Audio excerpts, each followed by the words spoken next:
an objective researcher to look into the Kinsey research as it stood.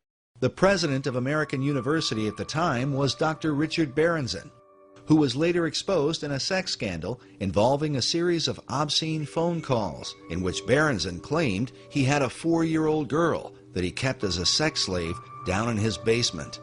The calls were eventually traced to his office at American University. Berenson was exposed as a pedophile. And I spoke with a lawyer later, and it turned out, of course, he had pornography in his drawers.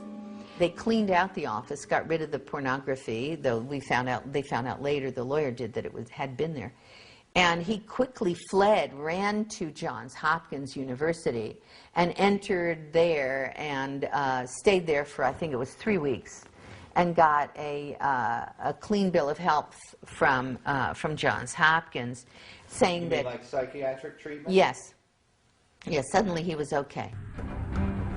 But political opposition came not only from American University, but also in Washington, D.C., over the analysis of Playboy, Penthouse, and Hustler. As a result, Dr. Reisman was forced to publish her report independently. The FBI and 7-Eleven took notice, as we mentioned earlier, and that's when the soft porn giants fought back. In her book, The Powerhouse, journalist Susan B. Trento documents how Playboy and Penthouse magazines hired a Washington-based PR firm named Gray & Company to create a media blitz that would discredit Dr. Reisman and the entire Reagan Commission on pornography. She writes that dealing with Judith Reisman was not difficult. Since Reisman was without political savvy and lacked allies, she made a most appealing target for discrediting. Trento says that Gray & Company charged between $50,000 and $75,000 per month for the campaign against Dr. Reisman, and that for this particular account, much of the cost was borne by Playboy. Penthouse also provided funding. Because of the controversy, it would be a decade later before Dr. Reisman's research would be officially embraced by the Department of Justice.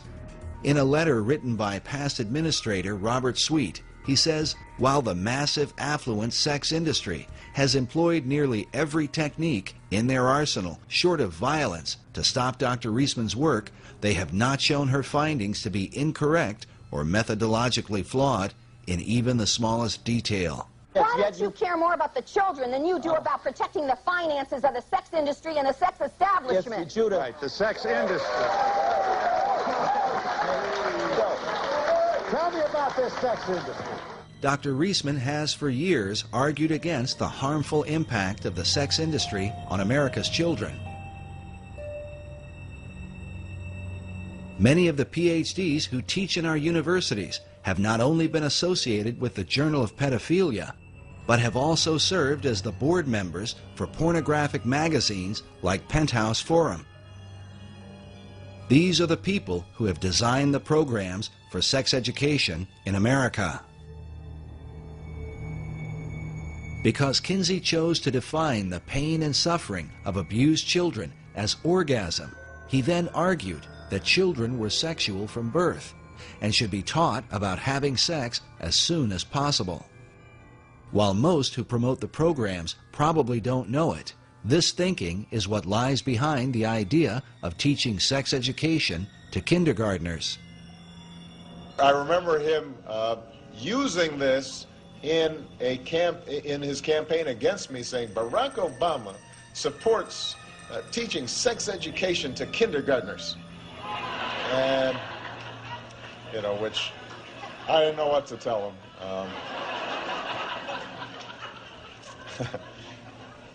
But it's the right thing to do, to provide age-appropriate sex education, science-based sex education, science-based sex education in the schools. Remember that this science-based sex education begins with the so-called scientific data gathered by Kinsey's pedophiles and recorded by him in his sex reports. Something that Kinsey's followers continue to insist is relevant in teaching our children today. The specific findings about these children are totally irrelevant to modern sex education. Consider again this image of a teacher showing what appears to be 6- and 7-year-old girls how to use a condom. Who will this 7-year-old be using a condom with? When you consider that the PhDs who have designed these programs openly support the pedophile philosophy, we can only wonder, is sex education really intended to protect America's children, or to condition them for seduction at the hands of a child molester? Why are America's children disappearing? For those who study the influence of Alfred Kinsey, the answer becomes more than clear.